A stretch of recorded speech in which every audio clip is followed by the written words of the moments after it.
अब हम करने वाले हैं क्लास 8 का मॉडल सेट क्वेश्चन पेपर जो 2021-22 के लिए सबसे ज़्यादा इम्पोर्टेंट है और ये मैथ्स का है। ओके, मल्टीपल चॉइस क्वेश्चन है। तो यहाँ पे देखिए, जैसे फर्स्ट नंबर में हमें बोला है 4/8 का गुणात्मक प्रतिलोम होता क्या है। पहले इस चीज़ को समझ लेते हैं कि गुणात्मक प्रतिलोम आखिर है क्या। तो अब यहाँ पे देखेंगे, जैसे कि अगर हम 7/2 का गुणात्मक प्रतिलोम निकालेंगे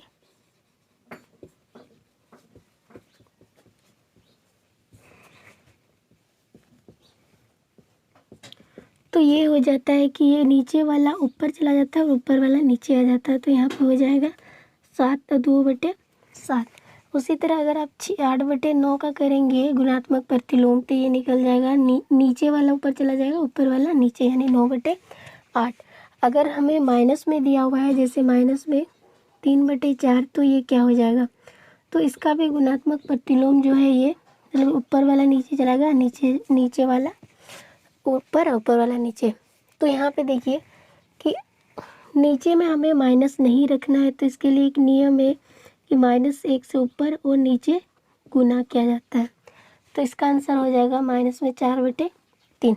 अब यहाँ पे देखिए कि 4/8 का गुणात्मक प्रतिलोम होगा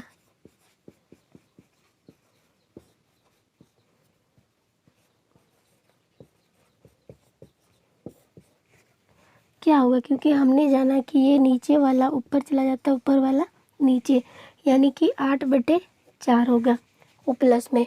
तो कहाँ पर है ये, ऑप्शन नंबर बी पर है। तो इस तरह से हम गुणात्मक प्रतिलोम कोई सा भी नंबर का दिया हुआ रहेगा आप आराम से निकाल सकते हैं। अगर 0 का गुणात्मक प्रतिलोम बोले कि 0 का गुणात्मक प्रतिलोम क्या होगा, तो इसका नॉट डिफाइंड होगा, यानी इन्फिनिटिव होगा। इस बात को आप ध्यान में रखिएगा। अब सेकंड नंबर क्वेश्चन बोलिए, इसमें बोला है कि निम्न में धनात्मक परिमेय संख्या क्या होगा। तो हम जानते हैं कि परिमेय संख्या जो है वो ऋणात्मक में भी होता है और धनात्मक में भी होता है। तो हमने देखा कि ये भी ऋणात्मक है, ये भी ऋणात्मक है, ये भी ऋणात्मक है, और हमें चुनना है धनात्मक यानी पॉजिटिव नंबर, और ये ऑप्शन नंबर 2 पर है। क्वेश्चन नंबर 3 बोला है कि 40 का वर्ग क्या होता है। देखिए, आपको एक चीज़ समझना है, एक तो वर्गमूल होता है इसमें और एक होता है वर्ग। तो इन दोनों को आपको समझना है। तो वर्गमूल जैसे कि अंडर रूट से कोई भी नंबर निकल जाता है, जैसे √4 से 2 निकल जाएगा, तो ये मतलब इसका वर्गमूल हो जाएगा, यानी √4 का वर्गमूल कितना हो जाएगा, 2। और एक चीज़ होता है वर्ग, जैसे 2 का अगर हम स्क्वायर करेंगे तो ये कितना निकल जाएगा, 4। तो इसको हम लोग क्या बोलते हैं, वर्ग। जो स्क्वायर करके निकल के आता है, जो अंडर रूट से निकल के बाहर आता है, उसको हम लोग बोलते हैं वर्गमूल।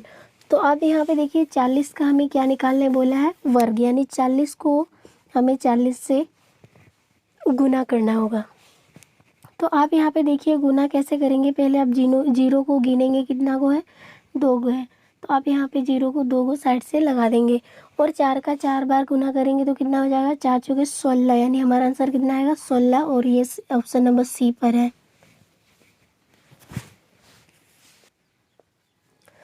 अब यहाँ पे देखिए माइनस अंडर रूट में -196 इनमें से किसके बराबर है। तो -196 जो अगर हम निकालेंगे तो यहाँ से ये -14 का मतलब कि वर्गमूल है, वर्ग है। और अगर यहाँ से हम निकालेंगे तो ये माइनस इसके बराबर ही होगा, क्योंकि प्लस माइनस करके गुना करेंगे। यहाँ पर भी सेम होगा, यहाँ पर भी माइनस में 14 आएगा इसके बराबर। तो आप यहाँ पे देखिए 14 और 1 को गुना करेंगे तो आंसर कितना आएगा, 14, जबकि इसका आंसर हमेशा कितना आ रहा है, -14। तो हमें बोला है इनमें से किसके बराबर, सॉरी यहाँ पे किसके बराबर नहीं है, ये क्वेश्चन हमें पूछा है। तो ये किसके बराबर नहीं है, तो ये ऑप्शन नंबर डी, क्योंकि ये प्लस में है, जबकि आंसर किस में आएगा, -14। तो ये था हमारा आंसर।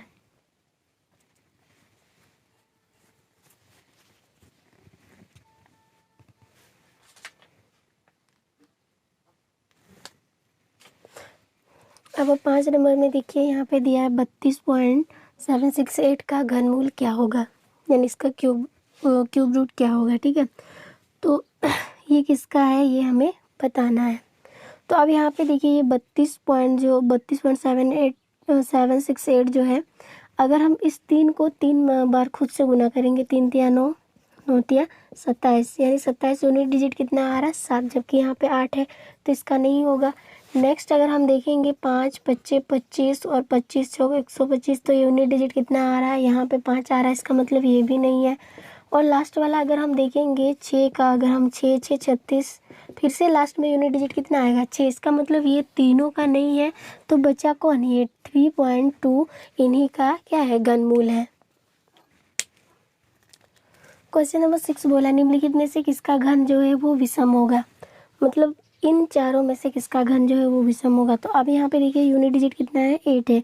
अगर आप 8 का स्क्वायर करते हैं तो उसका यूनिट डिजिट जो होगा, ठीक है, यूनिट डिजिट हमेशा सम होगा यानी इवन नंबर होगा। उसी तरह अगर हम इसी को क्या करते हैं यानी सम संख्या का अगर आप क्यूबिक करेंगे, सम संख्या का भी अगर आप क्यूबिक करेंगे तो वो उसका यूनिट डिजिट जो होगा वो क्या होगा, वो सम ही होगा। तो इसका मतलब अगर हम मतलब सम संख्या का स्क्वायर या क्यूब करते हैं तो हमेशा आंसर किस में मिलेगा, सम संख्या में मिलेगा। तो अब हम समझ गए यहाँ पे कि ये जो 8 है यूनिट डिजिट 8 है, ये सम संख्या है, ये भी 8 है, ये भी कितना है 2 है, और ये सब सम संख्या है। तो अब यहाँ पे देखेंगे ये 9 जो है ये विषम संख्या है। अगर इसी का हम घन करने जाएँ, क्यूब करने जाएँ, तो हमें आंसर में क्या मिलेगा, विषम संख्या मिलेगा। और वही चीज़ हमें बोला है कि घन जो होगा वो विषम में होगा। तो ये किसका होगा, ये 49 का। अब आप देखिए यहाँ पे कि 7 नंबर क्वेश्चन क्या बोल रहा है। जैसे यहाँ पे 2 का पावर 1 इंटू 5 का पावर 2 इंटू 7 का पावर 0। तो अब यहाँ पे देखिए किसी भी पावर का अगर किसी का भी पावर अगर 0 होता है तो उसके बदले हम लोग क्या करते हैं, 1 यूज़ करते हैं। जैसे यहाँ पे हमें 25 का पावर कितना दिया है 0, तो हम 25 ना लिख करके उसके बदले क्या लिख सकते हैं 1, क्योंकि ये हमारा रूल है। यानी कोई भी नंबर का अगर पावर 0 होता है तो उसको 1 माना जाता है। तो यहाँ पे अगर हम इसको गुना करके देखेंगे तो ये किसके बराबर आता है। तो जैसे 2 का पावर 1 तो हम 2 का 1 बार करेंगे, 5 का पावर 2 यानी 5 को 2 बार मल्टीपल करेंगे, और 7 का पावर 0 यानी किसी का भी पावर 0 होता है तो उसके बदले हम 1 लिखते हैं। तो यहाँ पे 7 का पावर 0 होता है, इसके बदले हम क्या लिखेंगे 1। अब यहाँ पे देखिए इसका कैसे गुना करेंगे, 2 पंचे 10 और 10 को 5 बार गुना करेंगे यानी 10 पच्चे 50। तो हमारा आंसर कितना आएगा 50, और ये ऑप्शन नंबर ए पर है। अब यहाँ पे देखिए जैसे 2 का पावर 2 दिया है और 5 का पावर 2 दिया है, तो अगर हम दोनों को गुना करेंगे, यहाँ पे 2 दूनी 4 और यहाँ पे 5 पच्चे 25, तो हम यहाँ पे गुना करेंगे 2 दूनी 4 और 4 पंचे 20 और 20 पंचे 100 आता है, ठीक है, यानी 100 आएगा। अगर हम इस 10 को 2 बार गुना करेंगे तो 10 दशम 100 आएगा। अगर इस 100 तो 100 ही है, ये भी बराबर है। और ये दोनों को गुना करेंगे यानी 5 दूनी 10 और 10 का पावर 2 यानी 100। तो हमने देखा कि ये सबका आंसर कितना आ रहा है 100 आ रहा है। इसका मतलब ये भी हमारा सही है, ये भी सही है, ये भी सही है। तो यहाँ पे जैसे बोला इनमें सभी, तो ये वाला ऑप्शन हमारा सही होगा। अब यहाँ पे क्वेश्चन देखिए कि 9 नंबर में क्या बोला है। इसमें बोला कि निम्नलिखित में से कौन एक पदी बीजीय व्यंजक है। एक पदी यानी कि मोनोमियल है, ठीक है, जो मोनोमियल है उसी को हम क्या करेंगे यहाँ पे चुनेंगे। तो जैसे यहाँ पे आप देखिए ये एक पद हो गया, ये एक पद हो गया, तो 2 हो गया, ये 3 पद हो गया और ये भी 3 पद हो गया। ये 2 3 3 हमें चुनना है कितना, एक पद वाला, और ये हमारा एक पद है, तो ये था हमारा आंसर। अब यहाँ पे क्वेश्चन देखिए जैसे 10 नंबर में बोला है 5xy में y का गुणक क्या होगा। तो y का गुणक यानी कोफिशिएंट हमेशा संख्या वाला को ही देखा जाता है, यानी नंबर को देखना पड़ेगा। तो हमने देखा कि y के पहले कुछ नहीं है, ऐसा नहीं है, क्योंकि यहाँ पे प्लस माइनस तो नहीं है ना, इसके आगे भी 5 है और इसके आगे भी 5 है, तो ये दोनों का संख्या गुणक जो है वो कितना होगा 5 होगा।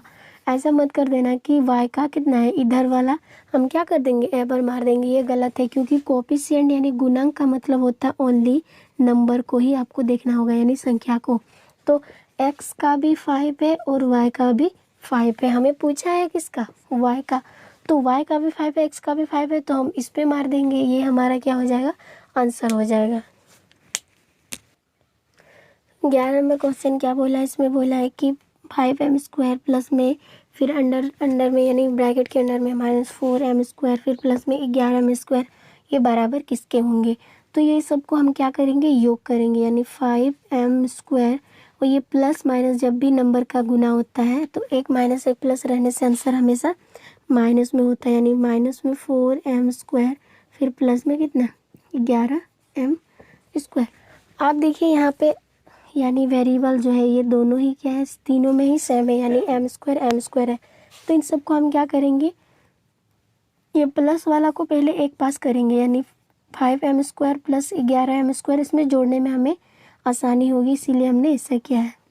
ठीक है, माइनस में 4m², पहले हम इसको जोड़ेंगे तो 11 और 5 कितना हो जाएगा 16m², उसमें हमें माइनस करना 4m²। अगर 16 में से 4m² चला जाएगा तो हमारे पास बचेगा कितना 12m² और वो भी प्लस में, और ये 12m² कहाँ पर है, ये डी पर है, तो ये हमारा आंसर होगा।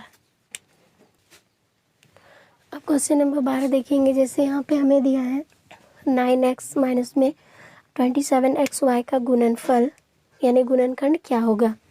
सो यहाँ पे आप पहले क्या करेंगे, देखेंगे कि ये 9x माइनस 27xy में क्या क्या कॉमन आता है। ठीक है, क्या क्या बाहर निकल सकता है। यहाँ से हमने देखा कि x दोनों में है, मतलब x तो निकलेगा, और हम देख रहे हैं कि 9 का टेबल में 9 भी आता है और 27 भी आता है। तो हम क्या करेंगे, ये 9x को ही यानी कम वाला को ही दोनों को निकाल लेते हैं।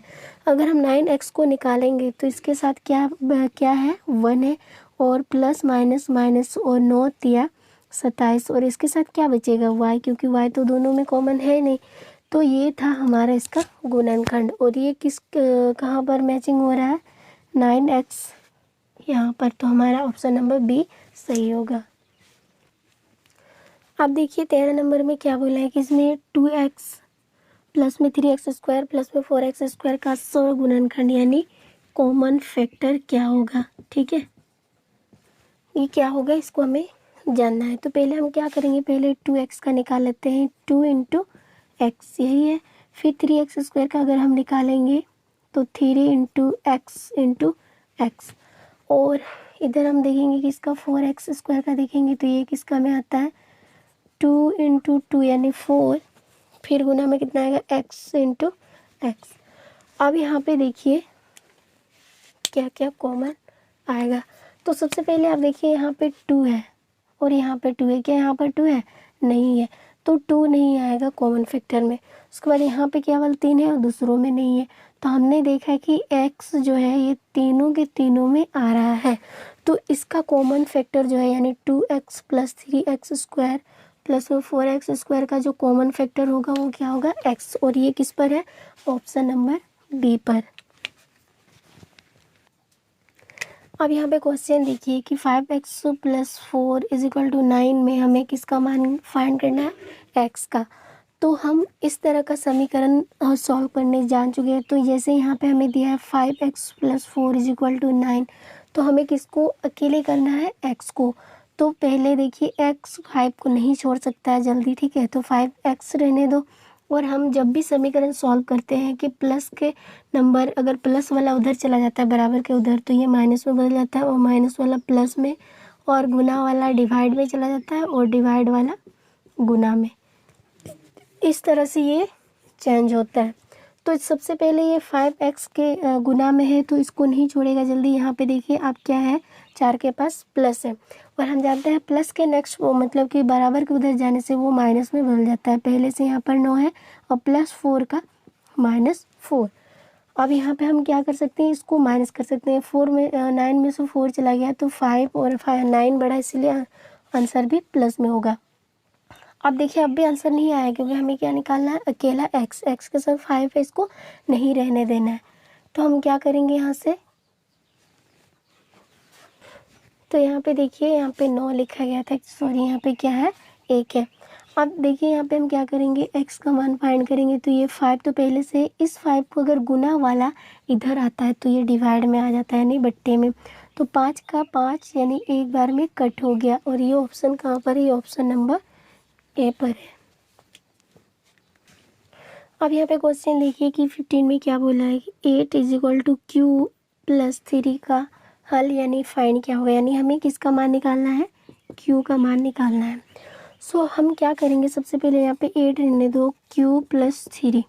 तो हम जानते हैं कि हमें केवल क्या के लिए करना है, Q को, Q के साथ हमें 3 नहीं रहने देना होगा। तो हम जानते हैं कि अगर प्लस वाला इस पर आ जाता है यानी इधर, तो ये माइनस में 3 हो जाता है, Q बच जाता है। अगर हम 8 में से 3 माइनस करते हैं तो कितना बचेगा हमारा 5। तो ये यानी Q का मान कितना होगा 5, और ये ऑप्शन नंबर ए पर है।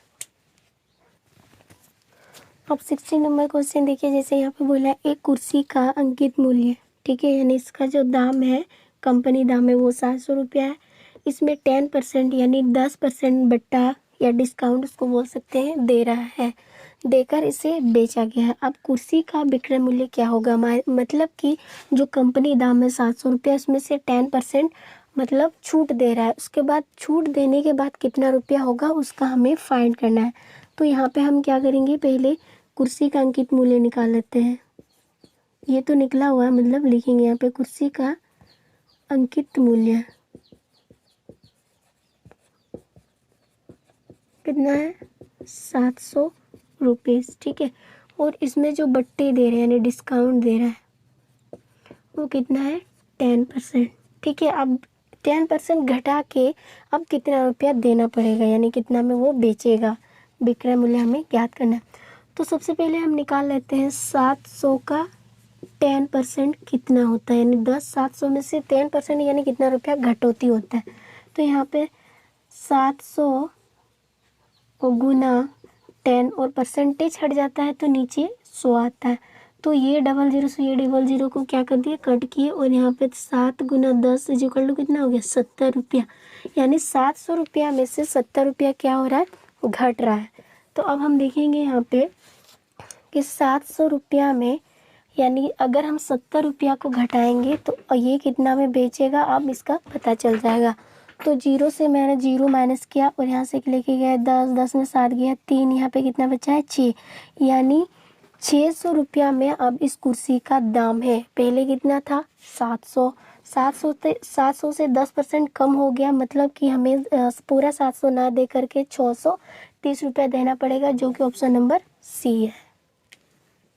अब यहाँ पे क्वेश्चन देखिए कि 80 रुपया लीटर जो प्रति लीटर मिलने वाला, ठीक है, 80 रुपया प्रति लीटर मिलने वाला पेट्रोल में अब क्या हो गया 5% की वृद्धि हो गई, यानी 5% रुपया की वृद्धि हो गई। तो अब नया मूल्य क्या होगा, यानी अगर एक लीटर पेट्रोल 80 रुपया था, ठीक है, 80 रुपया मिलने वाले पेट्रोल जो है ये पहले 80 रुपया था, अब उसमें जो वृद्धि हो गया यानी कि जो बढ़ा दिया गया है वो कितना 5%, ठीक है। अब इसका नया मूल्य हमें क्या करना है, ज्ञात करना है, कितना होगा, ठीक है। तो पहले हम 5% मतलब कितना रुपया, ठीक है, इसका हम निकाल लेते हैं। यानी पहले था कितना 80 का वृद्धि, 80 से ही कितना वृद्धि हो गया 5%।